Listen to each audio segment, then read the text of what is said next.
Contingency में बनता हो। अब अगर 4 आदमी लड़ रहे हैं तो अब उन्हें कोई से को पता ही नहीं कौन जीतेगा, क्योंकि उन्होंने कोई विचार तो दिया नहीं। तो ये बदलाव होता है और ये 5 साल बाद होना ही है, चाहे किसी का भी हो, कोई भी बने, लेकिन होगा ऐसा ही जैसा पिछला हुआ था। तो मैं ये चाहता हूं कि कोई भी बने, कैसे भी बने, हम भी चुनाव में जाएंगे, हम भी चुनाव में लड़ेंगे, लेकिन मैं यही एक नया प्रश्न उठा रहा हूं आपके माध्यम से कि बदलाव और परिवर्तन के अंतर को समझे जनता भी, राजनेता भी और व्यवस्था भी। तो अभी जो है कांग्रेस के जो राहुल गांधी जी हैं, राष्ट्रीय अध्यक्ष हैं अभी, तो अभी उन्होंने एक पद यात्रा की थी, पैदल यात्रा। तो उससे क्या लगता है आपको कि कांग्रेस को कुछ फायदा होगा, प्रॉफिट होगा?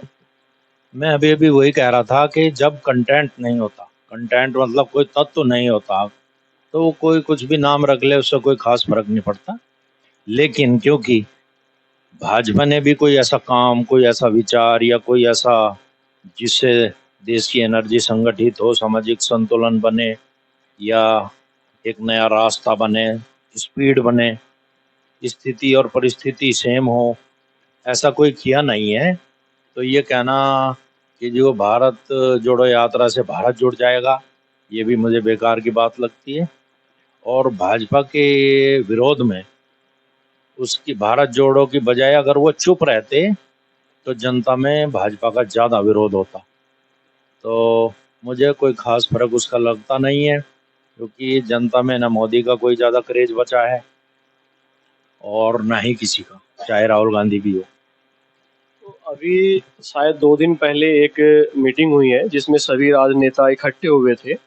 तो उसमें वो शायद एक प्लेटफॉर्म पे मेरे हिसाब से आ रहे हैं, ये 2024 के इलेक्शन को लेके। वो आपकी नॉलेज में है? उसमें आप क्या बोलना चाहेंगे?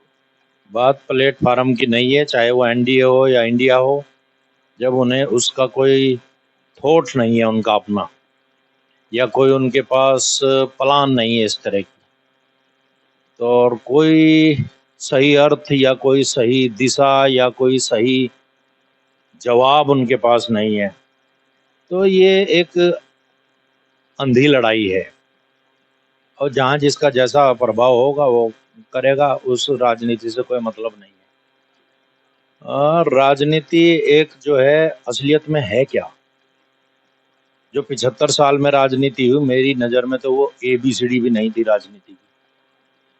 देखो मैं कितनी बड़ी बात कह रहा हूँ कि देश की आज़ादी से लेकर आज तक 76वें साल में भी ABCD भी राजनीति की नहीं हुई, क्योंकि राजनीति है क्या, राजनीति एक टूल है, और वो टूल इसलिए बनाई गई थी कि बड़ा एक डिफरेंस था गरीब अमीर का, जातियों का, अगड़े पिछड़े का, और बहुत सारे डिफरेंसेस थे। तो उनके बीच की एक कड़ी टूल जिसको हम कह सकते हैं।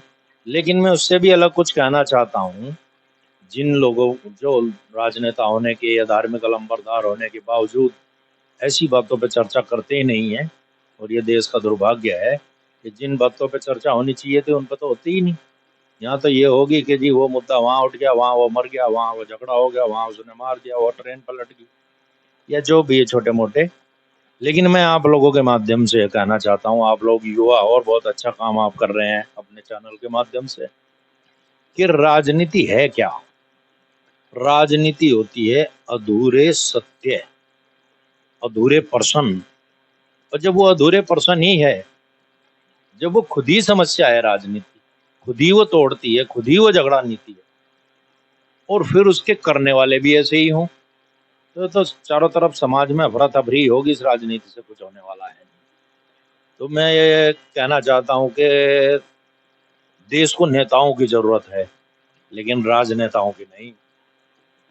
पहला प्रश्न तो यही है देश की जनता के सामने, जो मैं नया उठा रहा हूँ, कई सालों से लगा हूँ, कि नेता और राजनेता का अंतर स्पष्ट होना चाहिए देश के सामने। ये जितने गली से दिल्ली तक कुर्ता पहन के घूम रहे, और ये फैक्ट्री की तरह जो पार्टियों को यूज करते हैं, भीड़ में चलना चाहते हैं, भीड़ भाषण बंदूक को यूज करके अपने पदों को हासिल करना चाहते हैं, ये राजनीति के नाम पर अपने जीवन के साथ भी खिलवाड़ है, देश की जीवन के साथ भी खिलवाड़ है, और जनता के साथ तो ये सब कुछ ही खिलवाड़ है। तो अभी आपने सुना, मेरे साथ थे अखंड भारतीय पार्टी के बाप पार्टी के राष्ट्रीय अध्यक्ष दिनेश पुन्नीर जी। तो आप मेरे साथ बने रहिए। मैं जावेद अली, मुजफ्फरनगर से। नमस्कार।